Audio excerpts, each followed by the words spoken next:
6%, 7% കുറവ് രേഖപ്പെടുത്തിയെങ്കിലും ഒന്നാമതായി നരേന്ദ്രമോദി തന്നെ നിലനിന്നു എന്നുള്ളതാണ് അതിന്റെ സത്യം. പിന്നെ രണ്ടാമതായി വന്നിരിക്കുന്നത് സ്വിറ്റ്സർലാൻഡ് പ്രസിഡന്റ് ഗൈ പാർമേലിൻ രണ്ടാം സ്ഥാനമാക്കി. അദ്ദേഹത്തിന് 63% ആളുകളുടെ സപ്പോർട്ടോടു കൂടിയാണ് അദ്ദേഹത്തിന് ഈ രണ്ടാം സ്ഥാനം കിട്ടിയത്.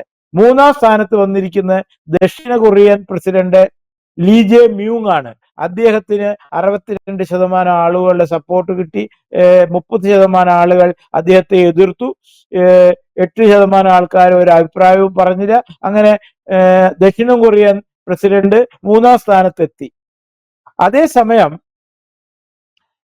കനേഡിയൻ പ്രധാനമന്ത്രി mark Carney, American president Donald Trump,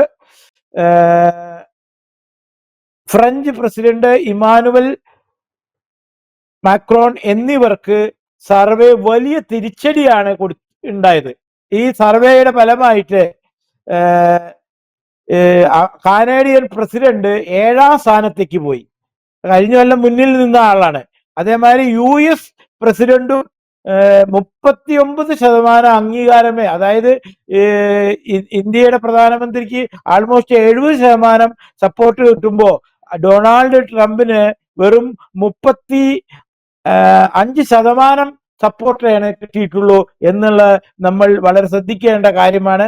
അതുപോലെ തന്നെ അതിനുള്ള സാഹചര്യം ചിലപ്പോ ഈ US ഇറാൻ യുദ്ധമായിരിക്കാം എന്നുകൂടി നമ്മൾ ഇവാലുവേറ്റ് ചെയ്ത് നോക്കാൻ സാധിക്കും. അതുപോലെ തന്നെ ഫ്രഞ്ച് പ്രസിഡന്റ് ഇമാനുവൽ മാക്രോൺ, അദ്ദേഹം 17% സപ്പോർട്ട് കിട്ടി ഏറ്റവും താഴെ ലെവലിലേക്ക് പോയി. അദ്ദേഹം തന്നെയാണ്, ഈ ഫ്രഞ്ച് പ്രസിഡന്റ് തന്നെയാണ് ഇപ്പോ നാറ്റോയിൽ ഇരുന്നു കൊണ്ട് ട്രംപിനെ സപ്പോർട്ട് ചെയ്യാതെ എന്തു ചെയ്യാനും അറിയാതെ ഇരിക്കുന്ന ഒരു ലോക നേതാവ്.